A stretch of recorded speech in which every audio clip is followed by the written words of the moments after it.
Hello friends यदि आप SC ST की ज़मीन परचेज़ कर रहे हैं तो कृपया इस वीडियो को आप इग्नोर मत कीजिए। काफ़ी महत्वपूर्ण वीडियो है।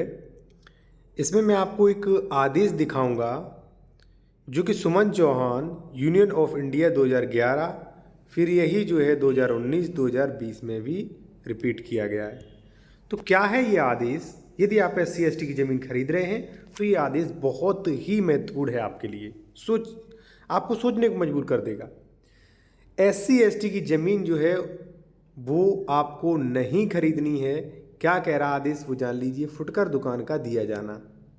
एक चीज़ साथियों मैं और बता दूं, यदि आपको टॉपिक में कुछ समझ नहीं आता है, आप कोई भी लीगल एडवाइस लेना चाहते हैं, कानूनी सलाह लेना चाहते हैं, या आप उत्तर प्रदेश से हैं, कोई डॉक्यूमेंट्स वेरिफिकेशन करवाना चाहते हैं, तो साथियों हमारा कॉन्टैक्ट नंबर वीडियो के डिस्क्रिप्शन में आपको मिल जाएगा। फीस पे करके आप बात कर सकते हैं। साथियों यहाँ पे आप देख सकते हैं फुटकर दुकान का दिया जाना। कई लोग जो हैं वो SC ST की फुटकर दुकान है, मकान है, प्लॉट परचेज़ करना पसंद करते हैं और वो कहते हैं कि इस पे कानून कहाँ लागू होगा। साथियों ये बिल्कुल इलीगल है। सेक्शन 98 में ये कहीं भी बात बिल्कुल भी मेंशन नहीं की गई है। तो आप बिल्कुल निश्चिंत रहें। यदि आप ऐसी ज़मीन खरीदते हैं तो आपकी रजिस्ट्री भी कैंसिल होगी ही होगी। चलिए नहीं आपको यकीन है तो आप ये आदेश देख लीजिए।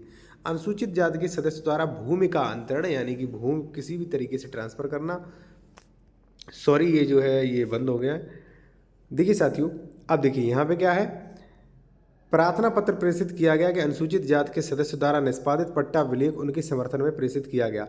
सक्षम अधिकारी द्वारा अनुज्ञा नहीं ली गई थी। सक्षम अधिकारी होते हैं कलेक्टर या मान लीजिए ADM। अब प्रश्न ये है, फुटकर दुकान दिए जाने के अंक देने के संबंध में पट्टे पर विचार नहीं किया गया। प्रश्न ये है कि क्या उत्तर प्रदेश जमींदारी भूमि व्यवस्था अधिनियम की धारा 157 का के प्रावधान केवल कृषि भूमि पर लागू होंगे? साथियों प्रश्न ये आता है कि भाई केवल सेक्शन 98 जो है प्रेजेंट टाइम पे वो केवल कृषि भूमि पर लागू होगा, ठीक है ना? तो क्या कहा है वो आप देख लीजिए, फिर मैं आपको बिल्कुल सामान्य भाषा में समझा दूंगा। यह धारित किया गया 157 का में प्रावधान किया गया यह केवल कृषि भूमि पर लागू नहीं होते। 157 या सेक्शन 98, पहले 157 था अब 98, ठीक है।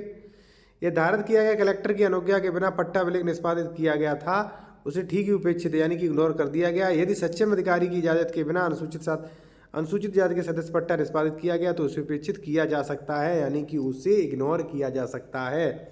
साथियों सीधी बात यह है कि यदि आप चाहे कोई भले दुकान खरीद रहे हो, चाहे आप मकान खरीद रहे हो, चाहे आप प्लॉट खरीद रहे हो, चाहे वहाँ पे आप आबादी का स्टाम्प पे कर रहे हो, हाई-फाई स्टाम्प पे कर रहे हो, ठीक है, वहाँ पे लिखवा देते हो आप आवासीय, ठीक है, तो इससे आपकी रजिस्ट्री कैंसिल होने को नहीं बचेगी। मेरे पास कई लोगों के फ़ोन आए कि सर हमारी रजिस्ट्री कैंसिल होनी है, उस पर 104 की कार्रवाई हो गई है यानी कि राज्य सरकार को ज़मीन निहित होने जा रही है। तो साथियों आप फुटकर दुकान या फुटकर मकान बिना कलेक्टर की परमिशन के नहीं खरीद सकते। बस कुछ नियम को छोड़ के कुछ ऐसे अपवाद हैं जिन्हें छोड़ के बस कुछ ही कंडीशन में आप खरीद सकते, वरना आप मकान, ये प्लॉट और ये दुकान ये भी आप नहीं खरीद सकते हो, ठीक है ना।